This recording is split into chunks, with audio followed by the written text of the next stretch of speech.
जय श्री कृष्ण। आज हम श्रीमद् भगवद गीता के अध्याय 5 के बारे में बताएंगे। किस प्रकार भगवान माता को 5वें अध्याय के महात्म्य के बारे में सुना रहे हैं। कृपया ध्यान पूर्वक सुने। श्री भगवान कहते हैं, हे देवी, अब सब लोगों द्वारा सम्मानित 5वें अध्याय का महात्म्य संक्षेप से बतलाता हूँ। ध्यान से सावधान होकर सुने।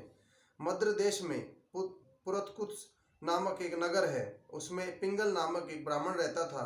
वह वेद पाठी ब्राह्मणों के विख्यात वंश में, जो सर्वथा निष्कलंक था, उत्पन्न हुआ था। किंतु अपने कुल के लिए उचित वेद शास्त्रों के स्वाध्याय को छोड़कर ढोल आदि बजाते हुए उसने नाच गान में मन लगाया। गीत नृत्य और बाजा बजाने की कला में परिश्रम करके पिंगल ने बड़ी प्रसिद्ध प्राप्त कर ली और उसी से उसका राजभवन में भी प्रवेश हो गया। अब वह राजा के साथ रहने लगा और पराई स्त्रियों के बुला बुलाकर उनका उपभोग करने लगा। स्त्रियों के सिवा और कहीं उसका मन नहीं लगता था। धीरे धीरे अभिमान बढ़ जाने से उत्सगल होकर एक एकांत में राजा से दूसरों के दोष बतलाने लगा। पिंगल की एक स्त्री थी जिसका नाम था अरुणा। वह नीच कुल में उत्पन्न हुई थी और कामी पुरुषों के साथ विहार करने की इच्छा से सदा उन्हीं की खोज में घूमा करती थी। उसने पति को अपने मार्ग का कंटक समझकर एक दिन आधी रात में घर के भीतर ही उसका सिर काटकर मार डाला और उसकी लाश को जमीन में गाड़ दिया। इस प्रकार प्राणों से विमुक्त होने पर वह यमलोक में पहुंचा और भीषण नरकों का उपभोग करके निर्जन वन में गिद्ध हुआ। अरुणा भी भगंदर रोग से अपने सुंदर शरीर को त्याग कर घोर नरक भोगने के पश्चात उसी वन में सुखी हुई। एक दिन वह दाना चुगने की इच्छा से इधर उधर फुदक रही थी। इतने में उसे गिद्ध ने पूर्व जन्म के वैर का स्मरण करके उसे अपने तीखे नखों से फाड़ डाला। सूखी घायल होकर पानी में भरी हुई मनुष्य की खोपड़ी में गिरी। गिद्ध पुनः उसकी ओर झपटा। इतने में जाल फेंकने वाले बहलिये ने उसे अपने बाणों का निशाना बनाया। उसकी पूर्व जन्म की पत्नी सूखी उस खोपड़ी के जल में डूबकर प्राण त्याग चुकी थी। फिर वह क्रूर पक्षी भी उसी में गिरकर डूब गया। तब यमराज के दूत उन दोनों को यमराज के लोक में ले गए।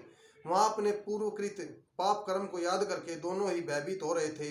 तदंतर यमराज ने जब उनके घृणित कर्मों पर दृष्टिपात किया, तब उन्हें मालूम हुआ कि मृत्यु के समय अकस्मात खोपड़ी के जल में स्नान करने से इन दोनों के पाप नष्ट हो चुके हैं। तब उन्होंने उन दोनों को मनोवांछित लोक में जाने की आज्ञा दी। यह सुनकर अपने पाप को याद करते हुए वे दोनों बड़े विस्मय में पड़े और पास जाकर धर्मराज के चरणों में प्रणाम करके पूछने लगे, भगवान, हम दोनों ने पूर्व जन्म में अत्यंत घृणित पाप का संचय किया है, फिर हमें मनोवांछित लोगों का भेजन क्या है, बताइए। यमराज ने कहा, गंगा के किनारे वट नामक एक उत्तम ब्रह्मज्ञानी रहते हैं। वे एकांत सेवी, ममता रहित, शांत, विरक्त और किसी से भी द्वेष नहीं रखने वाले थे। प्रतिदिन गीता के 5वें अध्याय का जप करना उनका सदा का नियम था। 5वें अध्याय को श्रवण कर लेने पर महापापी पुरुष भी सनातन ब्रह्म का ज्ञान प्राप्त कर लेता है।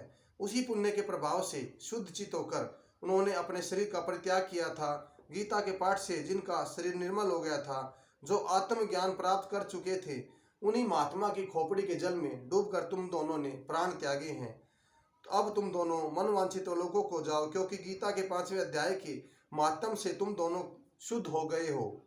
श्री भगवान कहते हैं, सबके प्रति समान भाव रखने वाले धर्मराज के द्वारा इस प्रकार समझाए जाने पर वे दोनों बहुत प्रसन्न हुए और विमान में बैठकर वैकुंठ को चले गए।